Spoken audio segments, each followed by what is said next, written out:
Ligji i shkruar sa do mirë nuk bën punën. Punën e bëjnë njerëzit që e zbatojnë ligjin.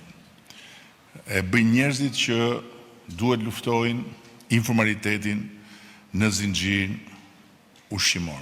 Një problem serios ky me cilin përballemi sot dhe gjithë ditën, i cili nuk është thjesht një çështje ekonomike ose cilësie ushqimore në vetvete, por është pjesë e luftës për shtetin e drejtës, për të drejtat e konsumatorit dhe për të drejtat e çdo fermeri apo sipërmarrësi në një treg ku duhet siguruar konkurenca e ndershme dhe duhet të triumfojë gjithnjë merita e atij që është më i zoti. Dua të përshëndes këtu edhe Blerinën, e cila e ka nisur me themel punën për ta ngritur Agjencinë Kombëtare të Ushqimit në nivelin e kësaj sfide madhore.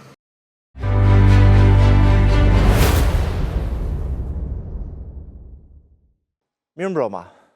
E nisëm këtë program me deklaratën e para pak ditëve, një pjesë nga deklarata e kryeministit Rama në lidhje me sigurinë ushqimore, në lidhje me ecurinë e saj në raport me progresin në kuadër të integrimit evropian. E sigurisht edhe kryeministri Rama është mjaft i qartë që nga gushti në mos gaboj vitit kaluar ka që e trumpeton çështjen e sigurisë ushqimore, sigurisht për të vlerësuar, por shumë e vonuar dhe në kushtet kur edhe kryeministri Rama e di se në çdo gjendje e ka sigurinë ushqimore dhe institucionet që mbulojnë sigurinë ushqimore, konkretisht ato inspektuese apo zbatuese, jemi rikthyer një çështje që lidhet po me këtë situatë të rëndë. Do t'i kthehemi sot, do diskutojmë sot për çështjen e historikut të turshive me pesticide. Një histori, një iniciativë e Qendrës Alert, një investigim që nga dhjetori i vitit kaluar dhe që ka zbuluar një skandal në fakt në raport me sigurinë ushqimore, por që ky skandal thellohet. Thellohet pikërisht kur autoriteti kombëtar i ushqimit mbulon të vërtetën, nuk publikon të vërtetën, nuk fsheh se çfarë ka ndodhur realisht, fsheh emrat e kompanive, fsheh emrat e produkteve që mund gjenden në treg, fsheh masat që ka marrë në rastin konkret. Para se të bëj një hyrje të gjatë, do të prezantoj dy të ftuar që kam sonte në emision për të diskutuar pikërisht për këtë çështje dhe atë çfarë nuk ka bërë e çfarë duhet bëj autoriteti kombëtar i ushqimit pikërisht, ai institucion që sigurisht në bashkëpunim me institucione tjera duhet të punojë që të paktën në 2035 ne të mbyllim kapitullin 12 siç thot kryeministri Rama. Në këtë rast po mendojmë vetëm për çështje integrimi, pa harruar që në prioritet duhet të jenë konsumatorët shqiptarë dhe siguria e tyre ushqimore. Është me mua sonte në studio zoti Kaplan Sulaj, dekani i Fakultetit Bioteknologjisë dhe Ushqimit në Universitetin Bujqësor Tiranës. Kënaqësi që jeni me mua. Faleminderit për ftesën. Zonja Angelina Vuksani është eksperte e sigurisë ushqimore, pedagoge dhe ish drejtoreshe vlerësimit të riskut për shumë vite në Autoritetin Kombëtar të Ushqimit. Kënaqësi. Faleminderit. Mirë se vini në Alert. S'pari të kërkoj mirëkuptimin tuaj për një hyrje që më duhet ta bëj paksa të gjatë për arsye që njerëzit ta kuptojnë se për çfarë bëhet fjalë dhe pse i rikthehemi sërish. Me 20 shkurt, sigurisht ditë e premte, kemi zhvilluar një emision Alert për çështjen e pesticideve. 12 mostra të analizuara nga Qendra Alert, të blera rëndom në marketet të ndryshme në Tiranë, janë analizuar në laborator privat në kryeqytet të akredituar. 10 prej këtyre mostrave kanë rezultuar me probleme, me pesticide mbi normat, por edhe me pesticide të ndaluara. 2 mostra kanë rezultuar konform. Bëhet fjalë për një histori që ne e nisëm që në muajin tetor në fakt vitit kaluar, kur i kërkuam doganave sasinë e importit të turshive në Republikën e Shqipërisë dhe ishin 13.627 kg turshi të importuar për 10 muaj. Në referuar këtij rasti, ne pra një sasi shumë të madhe e 2 rasteve alerte për turshi ndryshme nga India, por edhe nga Kosova të dala me probleme në rast. Menduam t'i analizonim, morëm 12 mostra, i analizuam, ja dërguam Autoritetit Kombëtar të Ushqimit si alert zyrtar për të ndërhyrë dhe për të marrë masa gjatë muajit janar të këtij viti. Një pjesë e mostrave morën dhjetor dhe një pjesë në muajin janar të gjitha turshi importi, marka që edhe sot gjenden lirshëm në marketet tona. Më pas, kur Autoriteti Kombëtar i Ushqimit nuk reagonte, e pritem që të ndërhyrnte në treg, zhvilluam emisionin e parë pra për këtë çështje me 20 shkurt. Në fakt, me 19 shkurt ishte përgjigjur Autoriteti Kombëtar i Ushqimit, ku në një email të saj të tij pra thoshte që përshëndetjen përgjigje të emailit tuaj duke ju vlerësuar për adresimin e kryer pranë Autoritetit Kombëtar të Ushqimit, du ta theksoj këtë duke e vlerësuar se ne e kuptojmë dhe në vim sa e kanë vlerësuar, se lidhet me rezultatet e mostra, përsa lidhet me rezultatet e mostrave të ushqimeve për treguesin mbetje pesticidi, informojmë se AKU ka marrë rastin në shqyrtim, për cilin do të bëheni me dije në përfundim të ndjekjes së këtij procesi. Në fakt, ne deri sot nuk kemi bërë akoma me dije dhe do ta vijojmë se çfarë ka ndodhur konkretisht. Pra, kjo është e përgjigjja 19 shkurtit nga Autoriteti Kombëtar i Ushqimit. Me 20 shkurt u zhvillua emisioni, në vijim më pas i kërkuam Autoritetit Kombëtar të Ushqimit se çfarë ndodhi, pra çfarë masash morën, çfarë ndërhyrje bën dhe ne morëm vesh që AKU ka marrë mostra në treg, i ka dërguar për analiza në importi, ne dinim importi, AKU na njoftoi më vonë, do t'i kemi emailit në vijim, ka marrë edhe prodhim vendas. Me 10 mars i kujtojmë Autoritetit Kombëtar të Ushqimit që kërkojmë nga ana juaj rezultatet e punës tuaj të ndërmarra për këtë çështje, si dhe rezultatet e analizave, pra raport analizat, flet analizat për çdo mosër të analizuar prej tyre, bashkë me masat e rezultatet që keni marrë. Në pritje ju falenderojmë e tjera. Pra, ky ka qenë emaili i radhës për Autoritetin Kombëtar të Ushqimit ndër të shumtet. Një tjetër email me 7 prill 2026, po për Autoritetin Kombëtar të Ushqimit, në vijim të komunikimeve tona, të mëhershme në lidhje me alertin, pra me rast në alertit të urshive të iniciuar nga qendra alert dhe raport analizat të dërguara si dhe pas ndërhyrjes tuaj në treg, presupozoj që kishin ndërhyrë, marrjes mostra dhe dërgimit tyre në Itali, po ju shkruajmë për të na vënë dispozicion raport analizat e sjella tashmë nga laboratori italian, si dhe masat e ndërmarra nga AKU. Sigurisht, ne komunikonim në mënyrë konfidenciale, një pjesë e analizave erdhi nga Italia, sepse u realizua në një laborator në Bari, një pjesë e tyre nuk ishin ardhur akoma sepse për shkak mungese buxheti AKU nuk i kishte paguar të plota dhe sigurisht pa i paguar laboratori italian nuk mundshonte raport analizat për t'ia vënë në dispozicion Autoritetit Kombëtar të Ushqimit. Si alert dhe diçka e nisur nga ne, ja ritheksojmë AKU-s, për cilën ju kemi vënë dispozicion të gjitha raport analizat në dhënat përkatëse, ju lind detyrimi që veç masave që ju të merrni si institucion, të na vini në dispozicion raport analizat dhe masat të ndërmarra një herësh dhe në zbatim të ligjit 119 i vitit 2019 për të drejtën e informimit. Më pas vjen emaili tjetër i Autoritetit Kombëtar të Ushqimit, përgjigje. Nga ato që sigurisht është emaili gjatë, nuk do ta lexoj gjithën sepse është mënyra më e mirë e punës e Autoritetit Kombëtar të Ushqimit është për të cituar bazë ligjore dhe jo për të kthyer një përgjigje të saktë. Me datën 20 prill AKU njofton që në zbatim të planit masave këtej andej, në total rezulton të jenë marrë 28 mostra. Pra, 28 mostra ka marrë Autoriteti Kombëtar i Ushqimit në treg, magazina, prodhuese e tjera. Konkretisht 12 mostra në subjekte importuese dhe 16 mostra në subjekte prodhuese e tregtuese të produktit turshi. Në kështu, në zbatim të VKM-s KQH për organizimin bla bla, analizimi gjithë mostrave është kryer në laboratorin Chemi Service, SRL Itali, për pesticidet. Në lidhje me këto të fundit, në përgjigje të këtyre rezultateve, në 28 mostra, të marra 24 kanë rezultuar konform, pra mostra dhe 4 kanë rezultuar jo konform, që do thot me probleme me përmbajtje pesticidesh ose mbi norma ose të lejuar. Në lidhje me këto të fundit, ju bëjmë më dije se AKU ka marrë të gjitha masat e nevojshme konform legjislacionit në fuqi ndaj OBU-ve.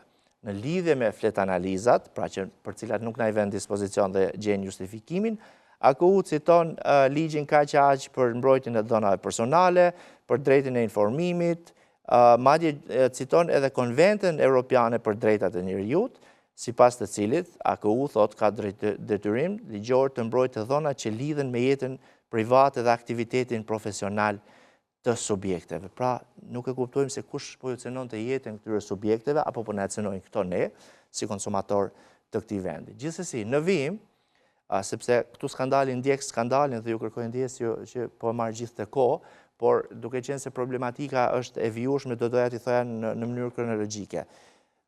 Kur ne konfidencialisht, dhe regjia do të na ndihmojë me të, konfidencialisht ne kemi marrë një mostër analizash pra një nga mostrat e analizave të flet analizat e dërguar në Itali nga AKU. Është një prej raport analizave që sipas treguesve kanë dalë të gjithë treguesit konform. Në fakt ne kemi mbuluar disa dhona, siç e shikoni, me idenë që të mos dekonspirohet personi që na e ka dhënë këtë analizë, sepse disa prej inspektorëve kanë pas analiza të ndryshme për subjekte ndryshme, po ashtu edhe raportin përgjigjet e tyre, ku janë dhëna numri mostre se disa specifikime tjera që e identifikojnë dhe ne i kemi mbuluar. Por këto janë raport analizat. Në këto raport, për të kthyer pak në kohë, në analizat që kemi bërë vetë pra ne, Qendra Alert, kanë rezultuar disa pesticide, një prej tyre është dimepiperat, një herbicid në mos gaboj, i ndaluar për përdorim në Republikën e Shqipërisë. Në 7 apo 8 mostra ka rezultuar i njëjti përveç klorpirifos diku e diçka tjetër, ka rezultuar edhe ky njëjti. Në analizat e kryer nga Autoriteti Kombëtar i Ushqimit në Itali, në listën e pesticideve të bëra nga laboratori, dhe do doja atë emër numër 9, është pikërisht kjo që ndishni, dimepiperat nuk ndodhet, nuk është fare e analizuar në këtë listë të gjatë analizash për treguesit se çfarë është gjetur në këto turshi që janë analizuar. Janë sipas rendit alfabetik dhe ne kemi veçuar, siç po shikoni edhe në ekran, ato që fillojnë me gërmën D.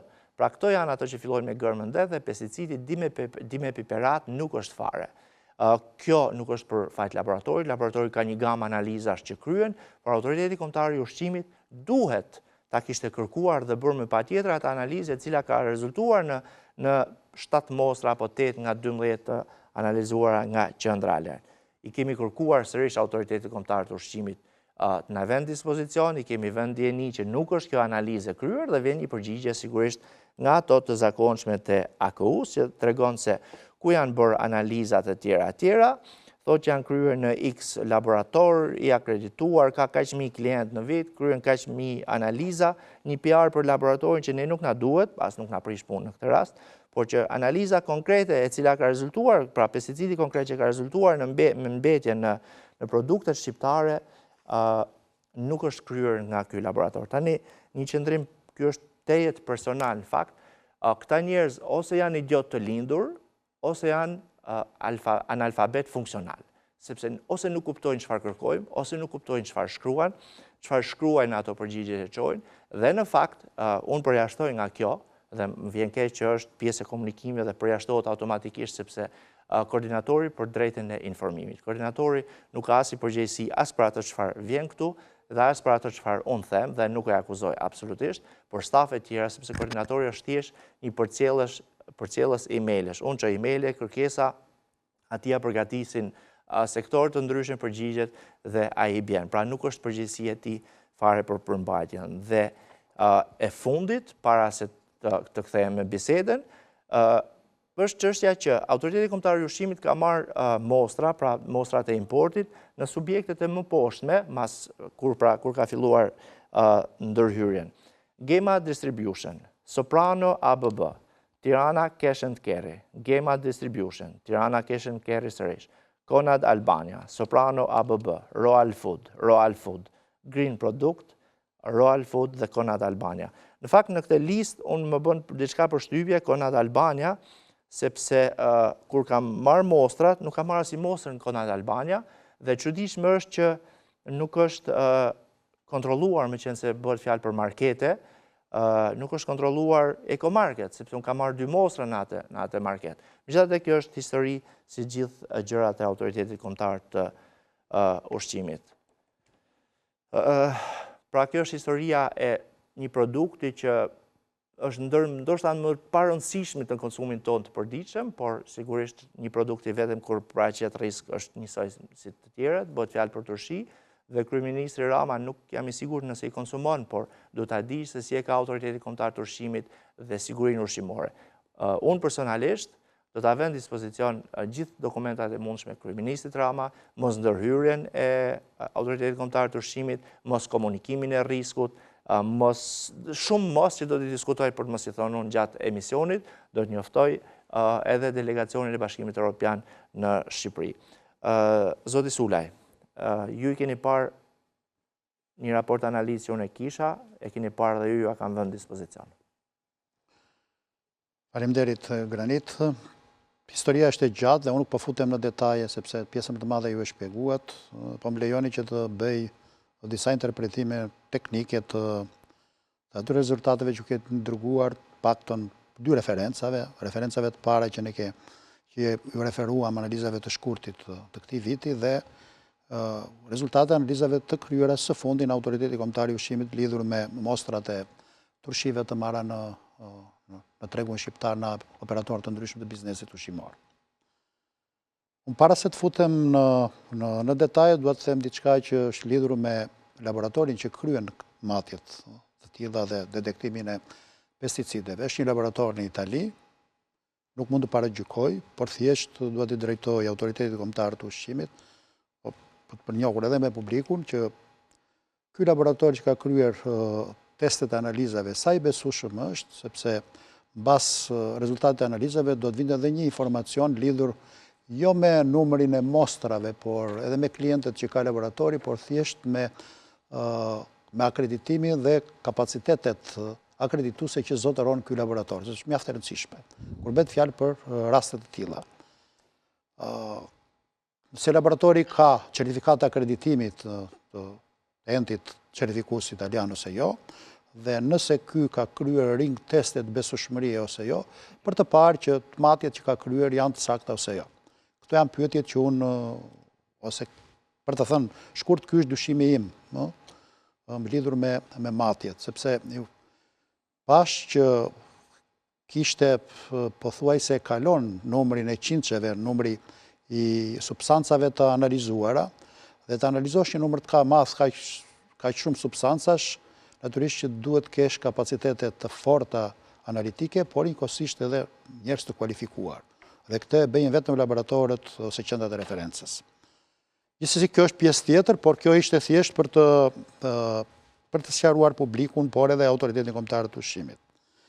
E dyta, ju e thatë me të drejtë që ka patur një ngjarje kur në mostrat e para të analizuara në shkurt ka patur një substancë që është dimepeperat, që është një pesticid i ndaluar i cili nuk lejohet të përdoret më në vendet e Bashkimit Evropian. Se kujtohem tani kur e fokuson kamera logon e Autoritetit Kombëtar të Ushqimit. Në gjitha email-et, pavarësisht unë nuk i lexova gjitha fjalë për fjalë, është kërkuar që në këtë emision, për gjithë masat e marra, gjithë çështjen e ndjekur, gjithçka çfarë mund të kishin për të thonë, ata është ftuar dhe Autoriteti Kombëtar i Ushqimit.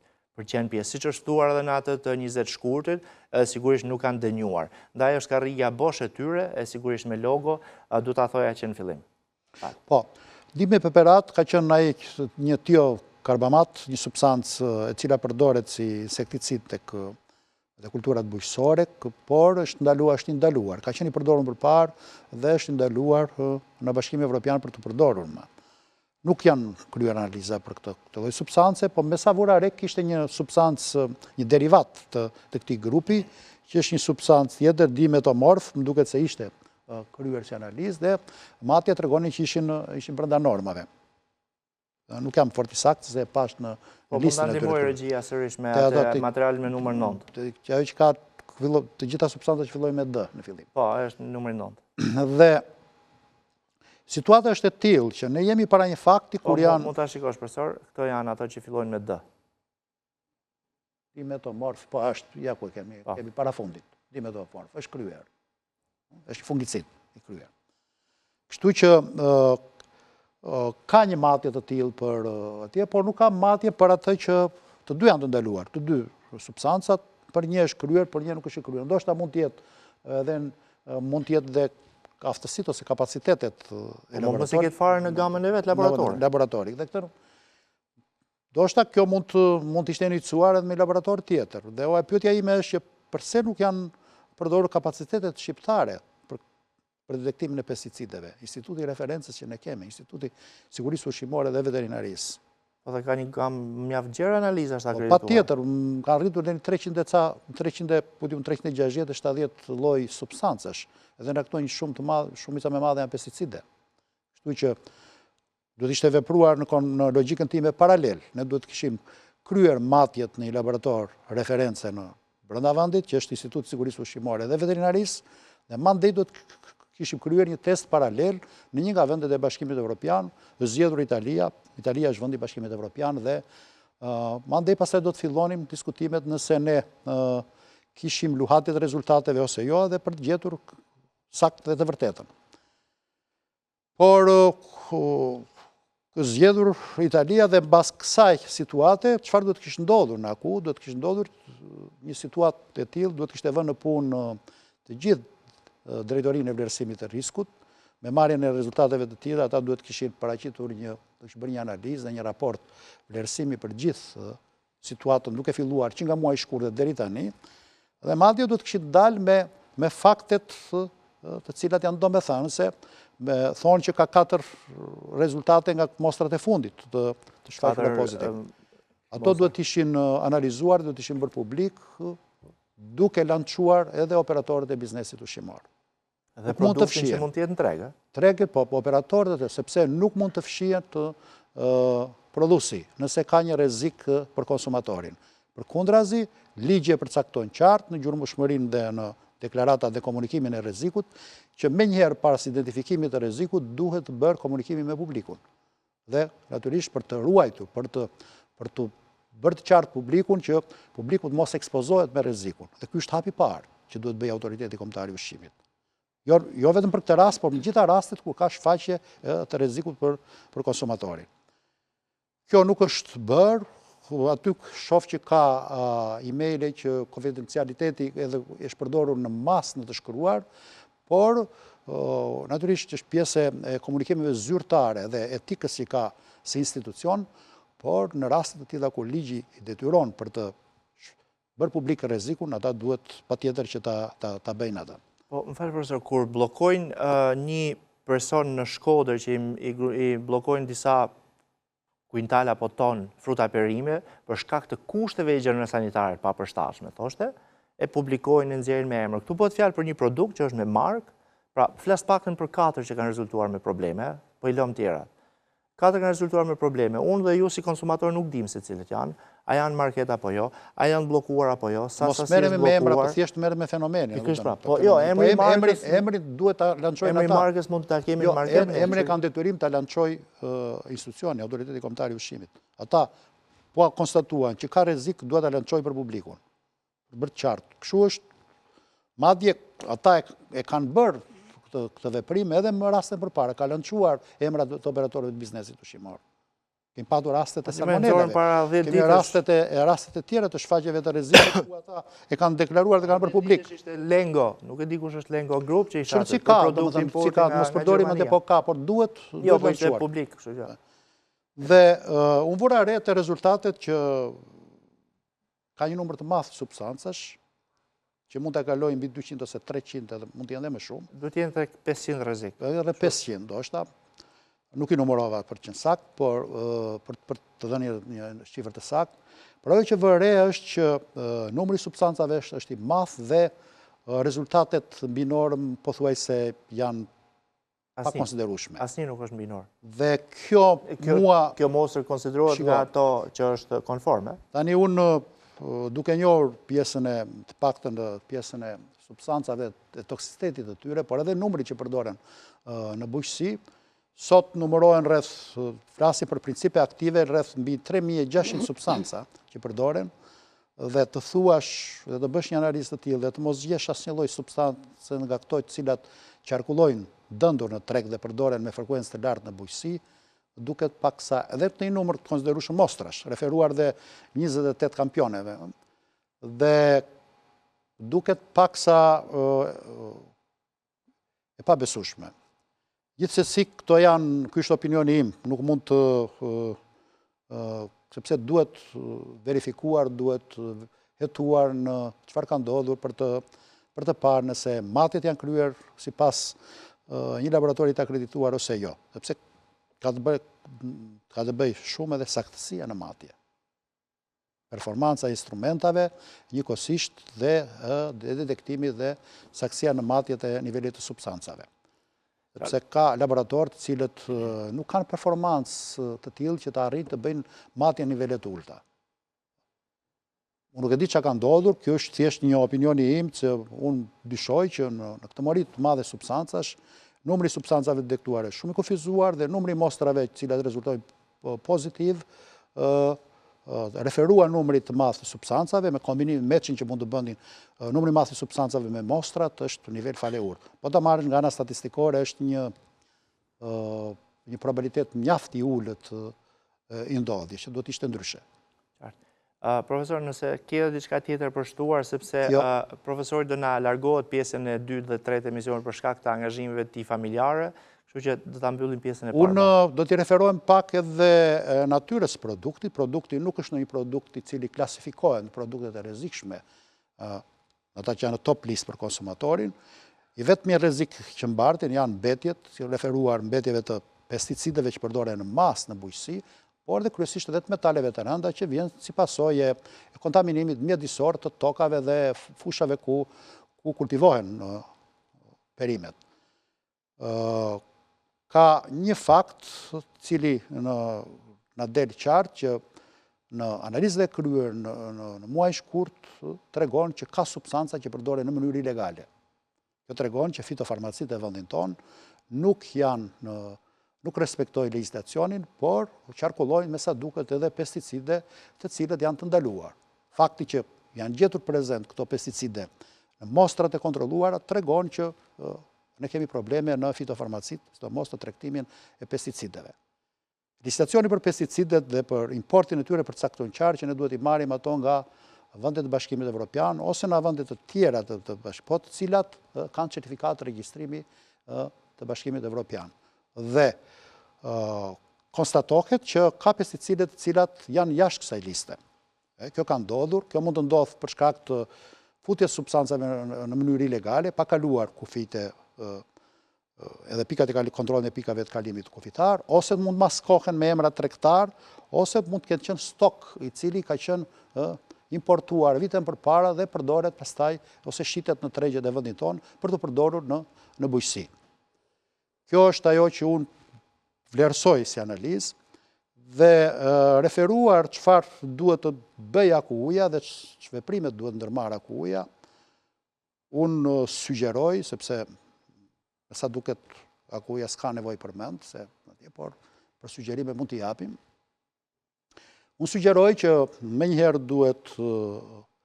duhet marrë me seriozitet të gjithë situata që nga muaji shkurt deri tani, duhet analizuar pse jo AKU-ja mund të rimarrë, mund të rivlerësoj situatën duke rimarrë mostra përsëri dhe duke gjetur një laborator të certifikuar, të akredituar, të njohur zyrtarisht. Madje, sinjali parë që duhet jap AKU-ja është që këto analiza po çohen dhe po analizohen në një laborator të besueshëm të akredituar. Dhe kjo është mjaft e rëndësishme për t'i thënë edhe institucioneve të tjera, por edhe publikut dhe të gjithë neve që kjo është rruga për të gjetur të vërtetën. Pra gjetja e një laboratori të besueshëm në rang ndërkombëtar. Nuk paragjykoj, mund të jetë dhe një laborator i tillë, por në informacionet që kam nuk ka një informacion mbi kapacitetet dhe aftësitë detektuese dhe akredituese të këtij laboratori. Zoti Sulaj, falenderoj shumë. Faleminderit dhe juve. Dhe ju uroj sigurisht edhe një fundjavë të mbarë. Do shkojmë një hapësirë shkurtër publicitare, mos u largoni nga ekrani i Ora News sepse nuk keni parë gjë akoma.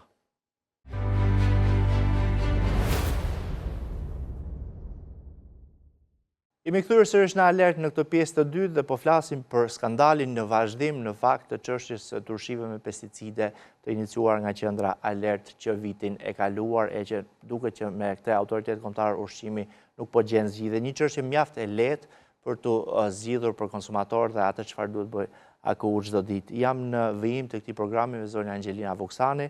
eksperte sigurisë ushqimore, pedagoge dhe ish drejtore e vlerësimit të riskut, vlerësimit dhe komunikimit të riskut në AKU. Zonja Vuksani, për shkak të edhe të hyrjes time gjatë dhe profesor Sulaj që do t'ikte, nuk jo e morët fjallën në pjesën e parë, por do kemi gjithë kohën e mundshme për ta diskutuar. Pa pyetje, një koment njerë për gjithë atë hyrjen time, ndoshta edhe çfarë u diskutuar në pjesën e parë. Në fakt, mua nuk më çuditin shumë. Ato deklaratat dhe ajo kakofoni e-mailesh, ku prevalonte mbi të gjitha interesi, nëse ne do të nxirnim në një të dhënë të operatorit biznesit, që unë nuk e kuptoj, sepse aty nuk flitet për një patent, nuk flitet për një kartë teknologjike, nuk flitet për të dhëna të cilat mund t'i shfrytëzoj një operator biznesi tjetër. Pra këtu bëhet fjalë për jetën e qytetarit shqiptar. Dhe më besoni, në të gjitha ligjet europiane që kanë cituar, të gjithë operatorët e biznesit bashk, të gjithë të dhënat sekrete që mund të quhen të operatorëve të biznesit nuk prevalojnë qoftë edhe në jetën e një konsumatori. Ne jemi konsumator dhe shëndeti i njeriut prevalon mbi të gjitha të dhënat sensitive që mund të ketë biznesi. Ky ishte një problemi më i madh në atë deklaratë. Përveç të tjerave, unë kuptoj që këto, siç kanë filluar së fundi, janë deklarata që bëhen nga çati, si duket, sepse edhe fjalit nuk kishin lidhje me njëra tjetrën. Në fakt, mund të mos i kemi lexuar të plota, por përmbajtja ajo është, sepse aty bazën ligjore që citon gjithmonë aku nuk e lexova. Gjithsesi, pra, unë nuk e kam fjalën te baza ligjore, por tek ato që ti më tregon se sa i rëndësishëm është laboratori ku ke kryer analizat. Unë si konsumator jam i shqetësuar të di sa nga ky produkt unë kam konsumuar. Juve me të drejtë, nëse nuk gaboj me shifrat, thatë që janë 13 milion kilogram të importuara. 13.6 milion kilogram për 10 muaj. Për 10 muaj. Për 10 muaj. Dhe kjo nuk është një sasi e vogël, pavarësisht se ne relativizuam dhe thamë që ky nuk ka ndonjë risk. 13.000 ton për 10 muaj nuk është një sasi e vogël. Për hir të vërtetës, do të thotë që ne kemi goxha edhe tushi. Problemi që unë mendoj se është kryesori është mungesa e transparencës nga institucioni për konsumatorin. Ku qëndron kjo mungesë? E para, në ato 24 analiza, kanë dalë 4 analiza. 28, 4 kanë dalë jo konform, që i bie gati rreth 20%, po thuajse. Dhe 20% e analizave është një trend shumë i madh, është shumë i lartë për të mos u shqetësuar dhe për të mos e marrë në konsiderat. Është shumë i lartë sinqerisht. BE-ja ju e dini e ka 0,1 deri 0,2%, 2% maksimumi. Pra 20% është 10 fishi i trendit ku ne duhet shkojmë, pra Europës. Dhe mungesa e transparencës ne nuk dim, pra ky 20% e para, ku është shpërndar? Cilat kanë qenë kompanit, këto 4 kompani? Cili ka qenë numri i lotit? A janë marrë dhe lotet e tjera të kësaj kompanie në treg, pra edhe ato që kanë ardhur përpara, pra që kanë një datë skadence, dhe ato që kanë ardhur pasi është marrë, sepse ju me të drejtë thoni që nga shkurti. Pra, sa kanë qenë subjektet që janë kontrolluar, sepse aty u përmend që ka një plan veprimi, një plan i mirëfillt monitorimi, brenda vetes vetë, ngrihet një plan i veçantë monitorimi është pikërisht mbi shqetësimin e një risku potencial të shtuar që prek konsumatorin. Dhe në këtë rast, plani i veprimit përcakton qartë shpërndarjen gjeografike, subjektet në të cilat do të kontrollohen, frekuencën e tyre dhe natyrisht dhe numrin e mostrave që do të merret. Dhe numri i mostrave, juve me të drejtë përmendët kompani që nuk ishin fare. Duhet filloj pikërisht nga kompanit importuese. Pra të gjitha kompanit importuese që kanë importuar qoftë edhe një porcion të vogël, një kavanoz, le ta themi për konsumatorët ushi, duhet që të ishin pjesë atij plani, që në fund të fundit të kuptojmë se sa e përhapur është ky lloj produkti dhe sa përqind e këtij produkti, sepse ne tham 20%, por unë dyshoj që shkalla duhet të jetë më e madhe, sepse dhe ai numër 28 mostra është shumë i vogël krahasuar me shqetësimin. Unë kam doja tjetër të dija nga Autoriteti Kombëtar i Ushqimit nëse trangujt, do të thënë perimet e ndryshme që mund të jenë të përdorur për të bërë turshi, për të marinuar, a janë produkt vendas apo janë produkt importi. Kjo është thelbësore. Sepse në qoftë se do të ishin produkt importi, këto duheshin menjëherë të njoftohej rasti.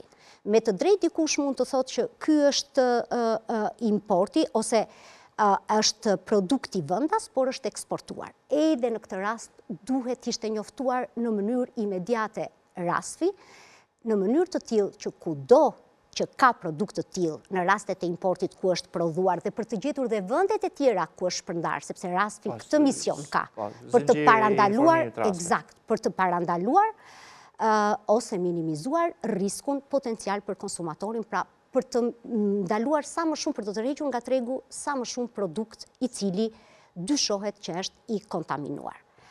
Në këtë rast, ne nuk e dim. Ajo që mua më bën shqetësuese, fakti është që edhe në qoftë se është produkt importi, kjo duhet që edhe lënda e parë, pra të shikohet nga është marrë, jo për punuesi, por lënda e parë, pra të gjendet origjina, gjë për të cilën ne çedojmë gjithmonë. Problem tjetër pastaj është pjesa që e bën dhe më kompleks, është pjesa në qoftë se këto janë pjesë që janë shitur vetëm në Shqipëri dhe janë tregtuar po këtu. Pra, ajo që nga duhet ta kishte nisur Autoriteti Kombëtar i Ushqimit, duhet të thoshte nga origjinojnë këto produkte që kanë dalë të paktën ato 4 mostra. Në fakt duhet thoshte për të 28 mostrat, përveç shpërndarjes gjeografike, përveç duhet thoshte a janë importi apo janë të prodhimit vendas, sepse kjo pastaj të çon në 2 drejtime të ndryshme analize. Për 4 mostra që kanë dalë jo konform. Absolutisht. Kjo pastaj do bënte që të shkonin në 2 drejtime të ndryshme analize. E thash herën e parë për të njoftuar dhe rasfin dhe shtetet e tjera. Detyrimi tyre? Detyrimi tyre absolutisht është detyrim ligjor dhe në rast se është pjesë e produktit vendas, ne duhet të kuptojmë sa nga ato 4 mostra kanë konsumuar shqiptarët. Pra, edhe unë personalisht dua të di se ku janë dhe aq më tepër, dua të kuptoj se shteti që paguhet me taksat tona, sa ka parandaluar që pjesë e këtyre produkteve të futen në tregun shqiptar. Ky është, si të thuash, pjesa më e rëndësishme e një autoriteti për të qenë i besueshëm, për të qenë proaktiv edhe me konsumatorin, edhe me biznesin, një institucion i cili kontribuon edhe në mekanizmat e tregut, pra në tregun e lirë, në konkurrueshmërinë, sepse në këtë formë ne po vrasim konkurrencën e lirë. Pse do të thoni ju? Sepse në qoftë se unë jam një operator i ndershëm dhe më besoni në Shqipëri ka plot biznese të gjitha fushave që janë të ndershëm, që kanë produkte shumë të mira. Por janë pikërisht institucione të cilat nuk nxjerrin emrin që e kanë detyrim ligjor, njoftimi i konsumatorit është detyrim ligjor. Madje shtetet europiane shpallin blacklistën. Pra, një operator biznesi i cili ka probleme me sigurinë ushqimore, përveç masave të tjera administrative, ai futet në blacklist dhe nuk merr asnjë lloj investimi më nga qeveritë e vendeve për të evoluar apo për të elaboruar më tej, për të zhvilluar biznesin e vet. Në qoftë se këto janë përveç pjesës se sa kemi ngrënë, sa duhet tërhequr nga tregu, duhet më njoftojnë që dhe ato që i kanë blerë, sepse tushia nuk është një gjë që konsumohet, mund ta kemi në shtëpi dhe ne të paktën të mos vazhdojmë të konsumojmë këtë lloj produkti. Pjesa analizimit ka një problem tjetër. Unë jam e çuditur në fakt se pse nuk kanë shkuar në ISUV. Përse analizat nuk janë bërë në laboratorin e referencës në ISUV. Dhe unë dëgjova nga juve që ju i keni bërë në një laborator privat të akredituar. Unë i kam bërë në privat. Po. Sepse me një urdhër të ministrit asaj kohe Çuçi, askush i tretë, unë, ju, organizata jo qeveritare, media e tjera, nuk mund të bëjnë analiza më në ISUV, kundrejt pagesës sigurisht, sepse ajo është lejuar vetëm për analizat për kontrollet zyrtare, monitorimin, planin kombëtar monitorimin mbetjeve dhe eksportin. Doja pikërisht këtu të dilja. Pra, ne kemi një konflikt të hapur interesi edhe për sa i përket spektrit analitik. Sot akuja një pjesë shumë të madhe të analizave i kryen në laborator privat vetëm me një urdhër ministri, kur ligji në fakt e parashikon ndryshe. Dhe kur miratohen nga ministri në bazë të ligjit, ato duhet të marrin miratimin çdo vit, pra ti nënshtrohen një auditi nga ISUV-i çdo vit për emergjencë që të vazhdojnë. Laboratorët e miratuar, që në fakt nuk flitet për laboratorët privat, flitet për laboratorët e kontrollit zyrtar, të cilët nuk janë të akredituar. Sot AKU-ja në fakt ka 7 laborator. Ju me të drejtë më thoni inexistent, por shteti shqiptar me taksat tona paguan drita, paguan ujë, paguan punojësit që janë aty, paguan kite dhe reagent që shpesh skadojnë, pikërisht se nuk kryen analiza. Tjetër, të gjitha aparat, analizat nuk janë shumë të lira, sidomos analizat për sigurin ushqimore, jo për cilësin, hirje këto, janë analiza relativisht jo të lira. Dhe të gjitha këto analiza paguen nga Autoriteti Kombëtar i Ushqimit. Vetëm në rastet kur analiza është pozitive, pra ka një problem, paguen nga operatori biznesit. A ka kalkuluar dikush gjithë këto para që shkojnë nëse do t'ishte një laborator, të paktën 1 nga 7 laboratorët, do të pajisej me aparatura, me kapacitete tekniko-profesionale, pra me punonjës që do të punonin, me kite reagent, nuk do të kishim nevojë dhe do të kurseheshin shumë dhe nuk do kishim pikërisht këtë faktin që ne i kryem në të njëjtin laborator, që kryen analizat zyrtare, kryen dhe analizat e autokontrollit. Dhe ky është konflikti hapur interesi. Kam diçka, me qenë se e përmendet në lidhen me kostat. Unë personalisht kam hequr nga buxheti i familjes time 2.500 euro, ose 240.000 lekë të reja, më fal pa TVSH, edhe TVSH unë e kam paguar, po aq ishte çmimi pa TVSH, për 12 mostra. Pra 240.000, diçka e tillë, herë plus TVSH 20%. Ne kërkuam në fakt se dua ta lidh pak me çështjen e analizave, me heshtjen e akuzës ose fshehjen e situatës. Ne analizuam pesticidet, krip, aciditet, pH, diçka e tillë dhe metalet e rënda. Në fakt nuk rezultuan as tek ne. Çështja është në këto 4 mostra, edhe në Itali janë analizuar edhe metalet e rënda. Në këto 4 mostra mund të ketë edhe pesticide me metalet rënda. Dhe prandaj është mjaft i rëndësishëm komunikimi për konsumatorët, se ato, sepse ne s'po marrim vesh nëse kemi ndërhyrë, çfarë keni bërë? I keni tërheq nga tregu? Keni bllokuar 5 kavanoza në magazinë e njërit? Përveç pesticideve është edhe rreziku i metaleve të rënda dhe heshtja e mungesa e informacionit është shqetësuese. Dhe pesticidet, për hir të vërtetës, ne kemi probleme me salmonelën, me bakteriet, por ne shenjat klinike shfaqen me njëherë, inkubacioni shkon nga 6 deri në 72 orë për patogen të ndryshëm. Ndërsa pesticidet janë shumë të rrezikshme, sepse janë afatgjatë. Ose metalet e rënda. Absolutisht, dhe këto janë kancerogjene, kanë probleme me sistemin e riprodhimit, madje janë gjetur dhe në lëngun amiotik. Pra mendoje se sa të rrezikshme janë për shëndetin e njeriut. Dhe neve në fakt situata unë mendoj që është shumë komplekse. Dhe këtu ka disa hallka që çendojnë. Por gjithmonë, AKU-ja nuk ka kryer kurrë një analizë të mirëfillt gjurmimi. Pra, për të gjetur shkakun real nga ka ardhur. Pra, e para duhet të ndanin a është produkt vendas apo importi. Në qoftë se është produkt importi, njoftohet rasfi dhe shtohet frekuenca e kontrolleve për kompanitë që sjellin këto, ama në rast se është produkt vendas, këtu ka disa hallka që nuk funksionojnë. Po, më fal vetëm. Mi thoni edhe hallkat, po edhe nëse është vendas, shumica e kompanive tona të prodhimit ushqive eksportojnë.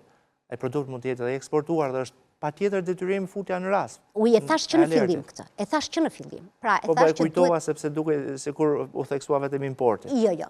Eksporti dhe në rastet kur është eksportuar, e thash që në krye të herës duhet njoftuar rasti. Po marr rastin kur ky produkt është prodhuar dhe është konsumuar brenda territorit të vendit tonë. Në këtë rast, ne e kemi diskutuar dhe në këtë studio. Siguria ushqimore më vjen shumë keq. 2035 mua më duket shumë afër për të menduar që ne do arrijmë të përmbushim standardet. Pse situata është komplekse? Ne kemi diskutuar për njësër, sepse sigurin njësër institucionesh, njësër hallkash dhe institucionesh. Së pari, neve kemi shërbimi këshillimor, shërbimi ose ekstensioni. Arebet që janë në 4 qarqe kryesore janë pothuajse inexistente, sepse kanë një numër shumë të vogël dhe me numrin afërsisht 350.000 ferma i bie që një ekstensionisti të shkojë në fermë një herë në 30 vjet apo ku diun. Dhe është pikërisht ky shërbim që duhet në fakt fermerin të këshilloj për ku do blej farën, për analizat e tokës, për shërbimet agroteknike, për mënyrën se ku do ta blej pesticidet, si do t'i përdori ato. Dhe të gjitha ky libri i fermerit, që është trumpetuar ka 3 vjet me të madhe dhe ne kemi një numër relativisht shumë të vogël, krahasuar me numrin e fermave që kemi, është një nga standardet kryesore që ne na mundëson të gjurmojmë se nga ka ardhur, pra ku është bler pesticidi dhe ka ardhur si rezultat ky pesticid është bler në farmacit bujësore, apo ku është bler. Të gjejmë shkakun. Vetëm se ka një problem, mendoj, që në një prodhim turshi, kastravec, ose lakër, ose mikse, mund të futet prodhimi 20 fermerëve. Atere, operatori biznesit, grumbullusi e ka detyrim ligjor të garantoj gjurmëshmërinë e çdo produkti. Për çdo lot. Për çdo lot. Dhe në momentin kur është përzier loti, ai duhet që të analizojë çdo pjesë të lotit që ka. Dhe në këtë rast, sa mirë e gjen Europa? Çdo ngarkesë import që ka futur aty nga fermerë të ndryshëm. Patjetër, nga fermerë të ndryshëm, dhe në rastet kur dyshon tek fermerët, mund të marrë se ai fermer nuk e ka përdorur, supozojmë vetëm te speci. Duhet të kontrolloj atë që themi gjithmonë, edhe produktin që ka gjendje. Pra për të kuptuar nga ka ardhur. Në qoftë se ne vazhdojmë me këtë teori, që ne nuk gjejmë kur shkakun, AKU-ja i dërgon një letër AKVMB-s, AKVMB-ja thot nuk u gjet produkt dhe këtu përfundon. Ne do të jemi gjithmonë në situata të përsëritura si kjo. Një problem tjetër shumë i madh është, mua më shqetëson dhe fakti, janë importuar 13.000 ton kastraveca në harkun kohor të 10 muajve. Po produkti vendas, ku është? Pra ne e kemi folur vazhdimisht që po rriten importet për produktet bujësore që nuk kanë ndodhur më parë, sepse në fakt ne jemi një vend i bekuar që kemi, si të thuash, na ka dhuruar Zoti kushte klimatike shumë të mira, toka shumë të mira, që ne kemi mundësi të prodhojmë pafund dhe të eksportojmë. Dhe bujësia për prodhimin vendas, për prodhimin. Patjetër, sepse ne nuk kemi turshi, për shkak se kemi edhe import nga Kina me kontejner në këto, se unë kisha dhe gjithë vendet e origjinës. Patjetër. Dhe importon rifugjo turshi dhe i ripaketon me emrin e vet. Patjetër. Pikërisht prandaj tash në momentin që do njoftohet rasti, do dihet dhe ai produkti që është futur në atë kavanoz, pra ku është prodhuar, se ky është sistemi i gjurmëshmërisë. Sepse ty nuk të ndalon njëri që ta marrësh produktin nga, po marrim Maqedonia dhe ta ambalazhosh në Shqipëri dhe ta por në momentin që ka një risk potencial, ti duhet të tregosh dhe ku e ke marrë edhe lëndën e parë. Kjo është gjurmëshmëria. Dhe vetëm kështu ti arrin të gjesh problemin, sepse në fakt, pa analizuar, pa gjetur shkakun, ti nuk je në gjendje të diagnostikosh qartë, jo më pastaj të marrësh masa për ta eliminuar ose minimizuar këtë fenomen. Kur doja të bëja emisionin e 20 shkurtit, pyeta sigurisht, dhe e mora vesh nga AKU, sigurisht nuk është me përgjigje emailësh, që në 2024-2025 për nuk ka pas asnjë mostër turshit marrë nga AKU-ja për të analizuar, përveç një rasti në gusht të vitit kaluar, që është marrë mostra, është dërguar në ISUV për në mos gaboj pH, kri, aciditet, nuk jam i sigurt për pesticidet. Përgjigja nga ISUV-i ka shkuar Autoritetit Kombëtar të Ushqimit, sigurisht ka qenë mostrë më probleme, në mos gaboj prodhim shqiptar, pra më fal, prodhuar në Shqipëri, fabrikuar në Shqipëri për anën në Serbi, pra ai shitet me logot huaj, dhe ka rezultuar me probleme dhe ajo mostër, ose ato mostra, janë futur në sirtar dhe nuk është marrë asnjë vendim. Kjo është e sigurt e kanë publikuar me 20 shkurt. Mungesa e transparencës e bën këtë gjë. Pikërisht mungesa e transparencës dhe gjurmëshmëria ne e dim që është shtylla kurizore e sigurisë ushqimore. Nëse ne nuk jemi në gjendje të gjurmojmë shkakun, praktikisht ne nuk kemi siguri. Ato sumorën as me transparencë fare e lanë në heshtje dhe madje unë me gjithë komunikimet e mia me AKU-n, unë e dija që nuk do më vinin ato raport analiza, unë ja çova gati si gjetje, ata harxhuan para për analizat e mia, harxhuan për të vetat, por e di që drejtori i përgjithshëm i Autoritetit Kombëtar të Ushqimit ka urdhëruar verbalisht që asnjë mostër mos më vijë në dispozicion kur të vinë analizat nga aty ku do bëheshin. Por këtë jam i sigurt, përveç çfarë ka thonë tjera shkallëve të ministrisë së bujqësisë, por për këtë jam i sigurt që ja ka thënë. Dhe unë prandaj kam ngulur gjithkohën me emaile që më jepni. Dhe duhet më vinin edhe nga ligji për drejtën e informimit, por sepse është indicio nisur nga unë. Unë e kuptoj që jeni të shqetësuar për pjesën gazetareske, për pjesën tuaj, punën tuaj, por unë jam e shqetësuar si konsumator, si konsumator, jo si gazetar, si pjesë media fare. Si konsumator, si organizat konsumatori, absolutisht po. Jo, doja të thosha e kuptoj dhe këtë shqetësim. Pra e kuptoj edhe këtë shqetësim që ju të bëni mirë detyrën duhet keni të dhëna informacion që tek e fundit të të informoni ashtu si që duhet Ata duhet konsumatorin. vinë aty të thonë. Kjo e zeza nuk është kaq e zezë, kjo e bardha nuk është kaq e bardhë, të mbrojnë punën e vend fundit. Shiko, unë nuk e mendoj, ne të gjithë kemi folur që kryeministri shqiptar reflektoi më së fundi që siguria institucioni që duhet ishte gardiani i përmbushjes së standardeve, më shumë ka bërë keq se sa ka bërë mirë. Dhe me këtë unë kam menduar që ky reflektim do të sjellë dhe politika të qarta, natyrisht dhe suport financiar që ne të fillojmë të marrim masa për sigurinë ushqimore. Përveç ndërrimit të drejtorit të përgjithshëm, unë nuk shikoj asnjë një ndryshim, as në zinxhirin hierarkik të nivelit të mesëm, as në kapacitetet tekniko-profesionale që ka, as në ndryshimin pikërisht të planit të kontrollit me bazë risku, sepse kur të dalin turshit, ky risk është një risk potencial i shtuar dhe frekuenca e kontrolleve duhet jetë më e madhe, frekuenca e marrjes mostrave duhet jenë më e madhe, në mënyrë të tillë që të paktën ne të kuptojmë në çfarë gjendje jemi dhe tek e fundit le ta qetësojmë konsumatorin, të themi që shiko, ka vërtet probleme do ketë, por problemet ishin të një shkallë të vogël, kishte kaq produkt që në fakt ne arritëm ta zgjesonim. Unë sot si konsumator dua të di sa është konsumuar dhe sa është parandaluar për të mos u konsumuar. Dhe sa është bllokuar për t'u azgjësuar. Do ta diskutojmë mbas reklamave që do të vinë tani, bashkë me një përgjigje pres nga ju se si mund të funksionojë një autoritet kombëtar ushqimi kur prej ndoshta për 2 muajsh ose diçka më shumë është pa drejtor menaxhimi risku dhe pa drejtor vlerësimi risku. Publicitet e kthehemi pas pak.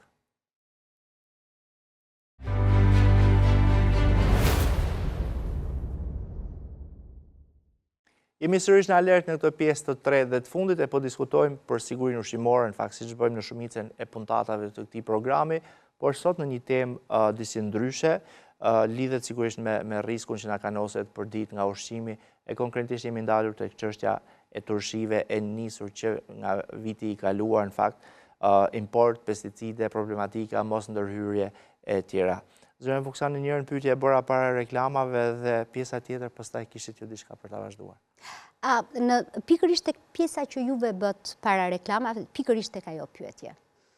Ju e thoni që vërtet dhe këto janë 2 drejtorit më të rëndësishme, sepse njëra bën vlerësimin total në rang kombëtar, dhe vlerësimi i riskut bëhet edhe për të përcaktuar frekuencën e kontrolleve, për të përcaktuar riskun, se ku është risku më i lartë për grup produkte, për industri, dhe drejtori i menaxhimit të riskut menaxhon riskun. Pra duhet të koordinojë të gjithë atë plan që të jetë më afër konsumatorit për të parandaluar pikërisht këto probleme. Unë shikoj që Ministria e Bujqësisë po përballet kohët e fundit me mungesë të stafit, për hir të vërtetës, sepse shikon që në ministri ka jurist, ka muzikant, me gjithë respektin që kanë për këto profesione, por nuk janë për atë pozicione dhe atje duhet të ketë agronom, veteriner, të cilët të ndërtojnë politika të drejta, sepse në rast se nuk ka një specialist të fushës, është e vështirë. Dhe bujqësia nuk është një sektor i lehtë, më besoni, sepse ka të bëj drejt për së drejti me atë çka ham, me jetën e njeriut. Dhe AKU-ja u diskutua që do kishte një strukturim. Problemi nuk është, më besoni, nuk është vetëm te AKU-ja, është te gjithë sistemi. Pra, të gjitha hallkat e kontrollit, nga ferma deri në pjatën tonë, çedojnë. Ne mund të analizojmë duke filluar që nga ndërgjegjësimi i fermerit, pra ne nuk ndërgjegjësojmë fermerin asnjëherë, që nga rritja e kostove për fermerin, unë dëgjova një emision para pak ditësh dhe thanë që janë rritur kostot e inputeve bujqësore, ku hynë plehrat, pesticidet, nafta me 50%.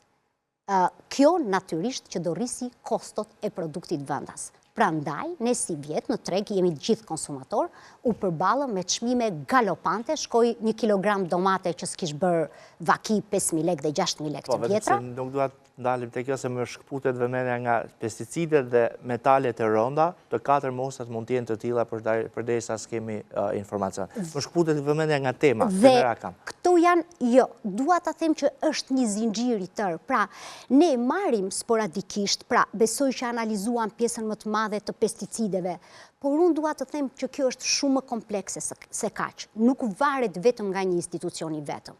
Institucioni sot i AKU-s ka, në opinionin tim, dhe një problem tjetër. Ai është në varësi të dy institucioneve të tjera. Është në varësi të Ministrisë Bujqësisë, por është në varësi edhe të Inspektoriatit Qendror. Dhe Inspektoriati Qendror në shumë raste mund të luajë rolin e interlokutorit që të kryej disa institucione. Tashmë quhet Inspektorati i Përgjithshëm. Inspektoriati i Përgjithshëm duhet që të luajë rolin për të koordinuar institucionet. Por në qoftë se ai ka që merr masa për inspektorët, merr masa për drejtorin e përgjithshëm, mund të ndryshojë inspektimet, pra planin me risku. Kjo ndoshta varësia nga dy institucione mund të çojë dhe në mos funksionimin e duhur të këtij institucioni. Pra, ky institucion së pari duhet të fillojë një ristrukturim total. Pra, unë jam nga ata njerëz që do doja që të gjitha komandat ishin në një institucion, që ky institucion të mbante përgjegjësi nga ferma deri në tavolinë. Dhe të gjitha këto do të mundësonin që ne të mos ja hidhni, ne konsumatorët të mos gjendeshim në situata që një herë ka fajin akuja, një herë ja çuam AKVMB-s po se gjeti, po fajin e ka fermeri, po Ministria nuk e di është o asgjësuar produkti apo jo. Pra, duhet reformim total i gjithë sistemit të sigurisë ushqimore. Juve folët e cekët pak, unë në fakt nuk doja të futesha, sepse duket sikur nga një herë jemi nga ata njerëzit që po trëmbim konsumatorin. Në fakt, edhe politikë bërësit kuptuan që ne kemi pasur të drejtë, që kemi 2-3 vjetë që flasim, që themi siguria ushqimore ka shumë probleme. Dhe kjo është e rëndësishme për të kuptuar, sepse në qoftë se do flasim për metalet e rënda, kjo është pastaj një diskutim shumë i vështirë. Sot ne gjendemi përpara faktit që nuk kemi një analizë toke në rang kombëtar që nga viti 88. Dhe në vitin 88, që është analiza e fundit, pra para viteve 90, bëhej një analizë në rang kombëtar dhe bëhej pikërisht për këtë arsye. Për të bërë politika të drejta, për të parë tokat që kishin rendiment më të lartë, po për të parë dhe tokat që kishin probleme, që kishin metale të rënda, që mund të kishin mbetje pesticidesh, por njëkohësisht dhe për shëndetësimin e tokave. Më besoni që ka kolegë të mi, janë bërë për projekte të ndryshme, janë bërë analiza dhe më besoni ka probleme me mbetjet e metaleve të rënda.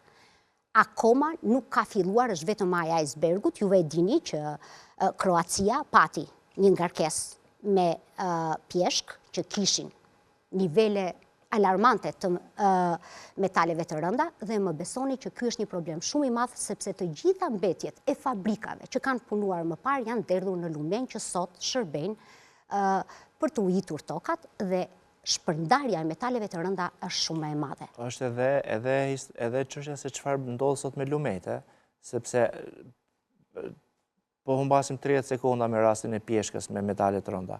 Kishte dy mundësi, në mos gaboj është nga Divjaka ajo pjeshk e eksportuar, po kishte o nga Divjaka dhe që shkon lumi Shkumbin, ka një degë që derdhet atje, ose nga Peqini, nga kanali Naum Panxhi, në mos gaboj, i vaditjes, dhe i marrë në Shkumbin, po për shkak të gjithë metalurgjikut e çfarë ndodhet, çfarë derdhet në atë lum, ka rezultuar ai problem. Po s'ka një mas më mbrapa për ndërhyrë në gjithë zinxhirin për ta korrigjuar, se do dalin edhe pjeshkë të tjera po ashtu. Të po përpiqem të them. Pra, ne kemi një vit dhe ne prap, unë dhe ti themi që mund të jetë kjo filloj me hamendësime. Në momentin që siguria ushqimore bëhet me hamendësime, më besoni, ne do gjendemi vazhdimisht përpara këtyre situatave që në fakt po zën njëra tjetrën dhe ne po mësojemi me kulturën e të relativizuarit të gjërave. Dhe ky është një problem shumë i madh, sepse nuk ka të bëjë me relativizimi, me probleme që mund të zhvendosen në kohë që ne mund t'ja anashkalojmë. Ka të bëjë drejt për së drejti me shëndetin tonë dhe të fëmijëve që kemi. Në fakt, mua më vjen keq, harrova të përmend që këtë heshtje të Autoritetit Kombëtar të Ushqimit, sigurisht Komisioneri për Drejtë e Informimit, po por do t'ja çoj edhe kryeinspektorit përgjithshëm. Shpresoj shumë që ndërhyj ai bashkë me kryeministrin Rama, jo për çështjen e turshive, se nuk kam asnjë problem apo interes personal me to, po ky ishte një çështje që e nisa dhe dua ta çoj deri në fund, e sigurisht duke u nisur me turshit që përgjithsisht risku I tyre është më I ulët se sa I shumë produkteve tjera me origjinë shtazore, imagjino çfarë do ndodhte pastaj nëse do të analizonim si do të vepronte AKU-ja produkte me origjinë shtazore nga kompani të mëdha, sponsor fushatash e tjera, e njëkohësisht në kohën kur unë kam bërë emisionin e kaluar të 20 shkurtit, ka pasur reagime ndërhyrje deri te deputet, deri te biznesmen shumë fuqishëm të lidhur, jo për vlerën e turshive, po siç duket këto janë pjesë e gamës së importit të kompanive të tyre ose që kanë lidhje me deputet apo me njerëz të rëndësishëm në Shqipëri, kështu që sigurisht nuk kanë qenë kërcënime apo presione absolutisht, po thjesht informacione pse si qysh nga të tjera, pra diçka ju kishte djegur. Dhe kjo ka bërë që tjetë dhe kjo heshtje AKU-s, se një kavanoz turshi, nëse, po themi nga Divjaka, I prodhuar me kastraves nga Divjaka, mund t'jetë me metalje të rëndë nga lumi I Shkumbin. Kështu që besoj që du të kishte, pra du të na seronin, ne si qytetarë të vendit, po e harrojmë integrimin për një moment, se çfarë po konsumojmë. Ose çfarë kanë bërë në fundit punë e tyre. Sepse unë mendoj që e tha dhe ambasadori I BE-s, që siguria ushqimore nuk është një çështje teknike. Pra është përtej kësaj. Dhe kur them që është një situatë komplekse dhe duhet reformuar gjithë sistemi, duhet filluar që nga legjislacioni, pra ne nuk kemi akoma një strategji të qartë që të themi në këtë strategji kush bën çfarë dhe kur. Pra ne duhet të ketë, kur them një strategji të mirëfill, të bashkohen të gjithë aktorët. Pra të mos kemi më këtë bindjet, mos shohim më bindjet politike, mos shohim njerëzit që kanë ikur nga puna, pra të thërrasim ekspertët më të mirë të fushës për të kontribuar në gjën më të rëndësishme që ne kemi në shëndetin e njeriut. Dhe një strategji e mirëfill fillon me politika të mira, por edhe me një faturë financiare. Dhe kjo duhet filloj që nga procesi screening I legjislacionit për të parë përputhshmërinë, duhet filloj që nga ristrukturimi total I institucioneve që garantojnë sigurinë ushqimore. Ne kemi probleme shumë të mëdha, e tregon edhe analizat që I keni bërë me kapacitetet laboratorike dhe vendet ku kryen analizat. Ne kemi probleme shumë të mëdha me pikat e inspektimit kufitar, për mungesë të ambienteve karantinore, për mungesë të ambienteve frigoriferike, që në fakt komprometojnë drejt për së drejti kryerjen e një kontrolli zyrtar sipas standardeve, kur pjesë të cilit është dhe marrja e mostrës dhe dërgimi në laborator. Ne kemi pastaj probleme me kapacitetet tekniko-profesionale që kanë, me planet me bazë risku, sepse ti nuk mund t'i bësh planet me bazë risku atë të një viti, 2 viti, dhe tjetër. Tek inspektoriati I përgjithshëm, që të mos ngatroj termin, është diskutuar që tani grupet e inspektimit do t'jenë nga 3 veta, jo më 2, po të përbëhen nga 3 veta. Si mund të bëhet një ligj të bëhet nga 3 veta? Kush do t'i krye inspektimet? Pra, edhe deri tani ne kishim një numër të kufizuar veterinerësh dhe agronomët për të kryer të gjitha inspektimet, edhe kur ka raste risku. Por në qoftë se zvogëlohet ky numër, kush do t'i krye inspektimet? Pra, në qoftë se 4 inspektorë bëni 2 grupe inspektimi në ditë, tani do t'jetë vetëm 1. Apo jo. Pra nuk ka një studim të mirëfillt. Po I kategorizojnë bizneset, tani edhe do bjerë, ndoshta ata që janë do kategorizojnë me risk të ulët, do kenë më pak inspektime. Atëre, e di kush janë me risk të ulët në bazë të planit të vjetshmit flas, në bazë të planit. Presupozohet turshit. Jo, po ju them një tjetër, po ju them 2-3 element që kategorizojnë me risk të ulët, që ju të kuptoni si bëhet kategorizimi I riskut. E para janë furrat e bukës, të cilat janë me risk të ulët dhe shkojnë nga 1 vit deri 1 vit e gjysmë, kontrollojnë. Frekuenca kontrollit një herë në 1 vit e gjysmë. Pra me gjithë këtë problemet që ka me nivelin proteinik, me ngjyrusët, me aditivet që I shtohen. Dyqanet e mishit janë të kategorizuara me risk të ulët, edhe ato kontrollojnë një herë në vit. Dyqanet e peshkut. Më fal, dyqanet e mishit një herë në vit? Po, vjet, kategorizohen me risk të mesëm ose të ulët, dhe pjesa më e madhe të ulët dhe kontrollohen një herë në vit. Prandaj kemi një mish ne dhe produkte, disa produkte të cilat kam 2 muaj që merrem me to, por mbas 2 javësh do t'i kemi po në alertë. Ne kemi probleme shumë të mëdha me etiketimin e produktit, sepse ne vërtet ju bëjmë thirrje konsumatorëve, ju lutem lexoni etiketën që të kuptoni çfarë ushqimi hani. Ne vërtet kemi një pako patatina që ka 1000 përbërës, po e them kështu, pra ka një që mezi lexohet, por ne kemi një djathin, kemi produktet e mishit, të bylmetit, gjizën, salcën e kosit, që na shiten në vasketa dhe nuk kemi asnjë informacion për datën e skadencës.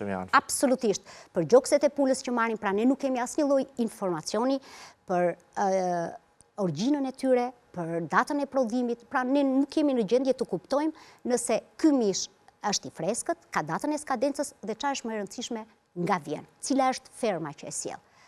Pra, i thash të gjitha këto sepse sinqerisht unë nuk di ku cilën nga hallkat të them që kjo është në rregull dhe le të fillojmë ta marrim si best practices, ta marrim si rast të mirë për të përmirësuar edhe këto hallkat e tjera. Dhe sinqerisht, në qoftë se ne vazhdojmë të diskutojmë në studio, të bëjmë konferenca, duke mos analizuar mirëfilli problemin, pra të gjejmë shkakun, duke mos qenë transparent me publikun, sepse mungesa e transparencës do t'jetë shumë e vështirë që institucionet t'i kthehen besimit publikut. Dhe tani njerëzit nuk po çojnë, dikur kishte një fluks të ankesave, sepse autoriteti me rej jepte, ndërsa sot publiku e ka humbur besimin. Dhe ky është një standard i ri që e vendosur në funksion të mos garantimit të sigurisë ushqimore, dhe më besoni është problem shumë i madh.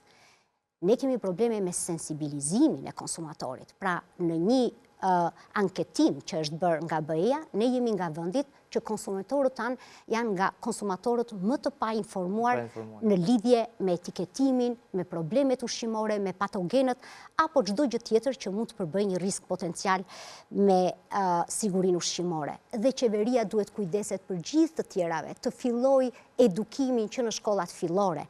Pra, edhe për mënyrën si ushqehemi, edhe për higjienën personale, edhe për mënyrën e ruajtjes së ushqimit, sepse në fund të fundit, një fëmijë i edukuar sot është një konsumator i zgjuar nesër, që do ditë të kërkojë të drejtën e vet dhe në një farë mënyre do shërbejë si një mekanizëm për të shtyrë institucionet dhe qeverinë për të garantuar shëndetin e konsumatorit. Dua të kthehem pak pjesës së parë në fakt. Ju i dëgjuat, unë nuk i lexova të plota, por sinqerisht nuk kam dhe nuk ka asnjë deklarate imja e pjesës parë nuk ka lidhje me koordinatorin për drejtën e informimit në AKU, nuk e njoh fare Zorin apo Zonjushën, thjesht ai është personi me cilin komunikoj nga emailët zyrtare, asaj vetëm i çojnë materialet gati dhe i përcjell, kështu që nuk ka asgjë lidhje me te, por a është normale që disa sektori i ushqimit me origjinë jo shtazore në këtë rast, tash janë bashkuar në fakt sektori i ushqimit, nuk janë të ndarë, po personat përgjegjës, ata, laboratorët, piku, të kthejnë përgjigje duke cituar bazë ligjore dhe mos thonë asgjë brenda, ose a mund të ndodhi që edhe mos kuptojnë atë çfarë ju kërkoj? Unë nuk e mendoj, shiko, do më vinte shumë keq nëse do ishte, në qoftë se ne do shkonim në këtë situatë mos e kuptonin, kjo do ishte. Ata e kuptojnë, unë nuk e them pa qëllim. Jo, do më thënë kjo do ishte shumë e rëndë, por unë mendoj që nuk din çfarë të kuptojnë më. Pra, duke zënë skandalin, unë do doja që kur më thoshe baza ligjore në fakt të thotë ty që ti duhet të komunikosh riskun konsumatorit. VKM e organizimit që dhe funksionimit të AKU, si ata e përmendin, i detyron. Ligji i ushqimit. Ligji për ushqimin patjetër. E detyron. Dhe nuk të thotë në asnjë rast kur rrezikohet shëndeti i njeriu, ti mund mos japësh të dhëna për emrin e kompanisë. Nuk po kërkon njeri kartën teknologjike ose të dhëna sensitive që kanë me produktin. Pra, kjo është e qëllimshme, është mungesë transparence, sepse në Shqipëri, çudia më e madhe, gjatë 3 ditë do harrohet dhe ne do merremi me diçka tjetër, ashtu si ndodh vazhdimisht. Dhe mua pikërisht e thash që në fillim, kultura e relativizimit të gjërave që kanë lidhje të drejtë për drejtë me shëndetin e fëmijëve të mi, lëretimin, është shumë problem tani. Dhe unë po ju them dhe diçka tjetër. Merrni drejtorin rajonale të Tiranës, nga 5 inspektorë që janë përgjegjës pikërisht për kontrollin e farmacive bujqësore, në të cilat tregtohen pikërisht pesticidet, vetëm një është agronom, dhe ai agronom është marrë nga fieri HUA, 4 të tjerët janë jashtë profilit. Edhe përgjegjësi i sektorit, pra në drejtorinë e përgjithshme, që është përgjegjës për koordinimin e të 12 qarqeve të farmacive, është jashtë profilit, për të mos folur pastaj për problemet e tjera. Pra, unë nuk mund të kuptoj se si Tirana, që është një nga 3 qarqet më të mëdhaja të farmacive bujqësore, por është më i madhi për sa i përket kompanive të importuese, mund të ketë 5 inspektor, nga të cilët 4 nuk janë të profilit agronom. Dhe në fakt më kujtua për ne dhe qesha këtë çështja e agronomit të importuar, sepse kur ndodhi historia e mandarinave para 2 vjetësh, u arrestuan ata të firit, të Beratit, ndoshta me të drejtë, apo u bezulluan nga puna, dhe agronomi importohej në thojza nga Berati, nga firi, ndërkohë mendosh që Berati, rreth e Berat ka një pjesë të mirë të plantacioneve, ose të serave, të arave, të prodhimeve, dhe nuk ishte agronom, domethënë, e merrnin borxh e bën të vajtje ardhe, ai fier Berat çdo ditë. Kjo është pra ajo që them që nga këtë gjën, sigurinë ushqimore, nga do që t'i kthesh syt, ka probleme. Edhe në rastin e Beratit, morën për certifikatën fitosanitare, dhe ky ishte prokuroria, pra u morë si i pandehur edhe agronomi që kishte dhënë certifikatën fitosanitare. Certifikata fitosanitare ka lidhje me shëndetin e bimës, nuk ka lidhje me mbetjen e pesticideve. Fare. Kështu që ai ku lëshon një certifikat fitosanitare, e lëshon një certifikat që ajo nuk është e prekur nga sëmundje apo dëmtues të ndryshëm.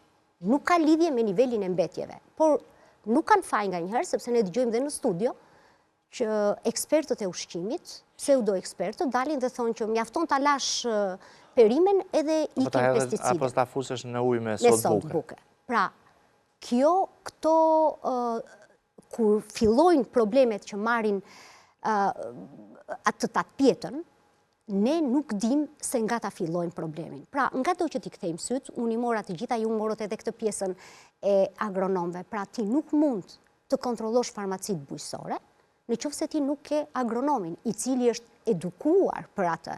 Dhe kjo pastaj bën të mundur që sot e disa agronom dalin nga bankat e shkollës vetëm 10. Dhe më besoni, nga UBT-ja, sepse nuk është më një profesion i cili mund të ofrojë një vend pune.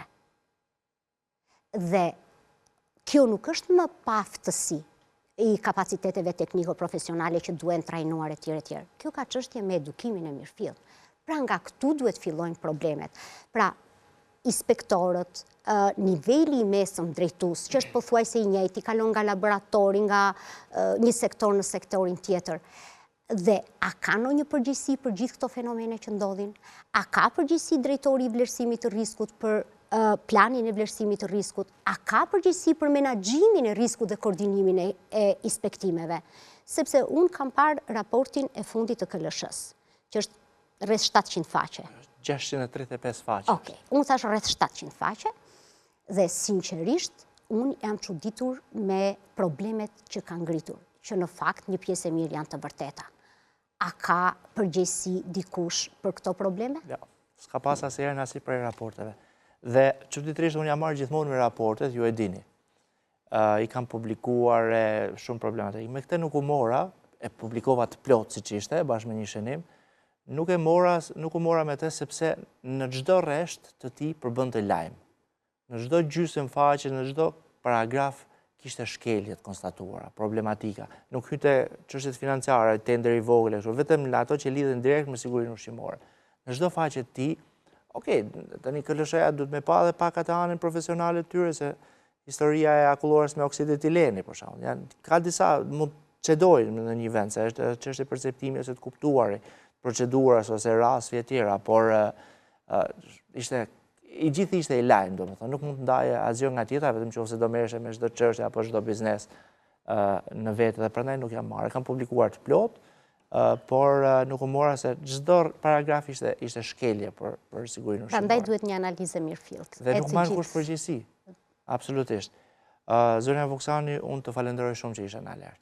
Faleminderit. Ishte kënaqësi, faleminderit edhe zotit Sulaj që nuk mundi të ishte edhe 2 pjesët e fundit të programit për angazhimet të tij familjare. Sigurisht, unë shpresoj shumë që Autoriteti Kombëtar i Ushqimit, Ministria e Bujqësisë dhe mbi gjitha kryeministri Rama, sigurisht edhe me kryenegociatorin dhe apo inspektorin e përgjithshëm ta kenë parë këtë emision apo që shkojë diçka në vesh, sepse në treg sot kanë 4 marka të ndryshme turshish me pesticide ose edhe me metale tronda.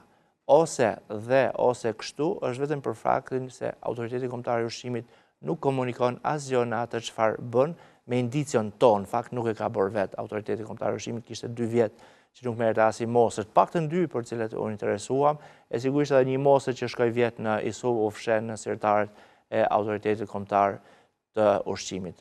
Janë 4 mostra turshish, por mund të jenë 400-4.000 mostra produktesh të tjera, të cilat ose nuk analizohen mbi një bazë risku, ose edhe analizohen dhe nuk komunikohet kur për publikun, për mua dhe për kryeministrin, të cilët e duam konsumatorin, shpresoj shumë edhe kryeministri ta dojë sa unë, për të cilët si unë si ai duam që Shqipëria të jetë anëtare e BE-s 2030, do donim shumë që mos kërkonin periudhë tranzitore për çështjen e sigurisë ushqimore kapitullin 12, po sigurisht kjo do të ndodhi sepse vazhdojnë të jenë 4 dhe jo pa qëllim përsëris produkte me risk të lartë në treg, ose pesticide, ose metale tronda, ose të dyja.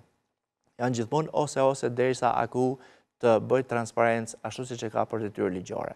Ky është fundi i alert për ditën e sotme, do të shihemi bashkë të premten e ardhshme në orën 21. Mos harroni ritransmetimin të shtunën e 13:30. Deri atëherë mirupafshim dhe turshi të sigurta.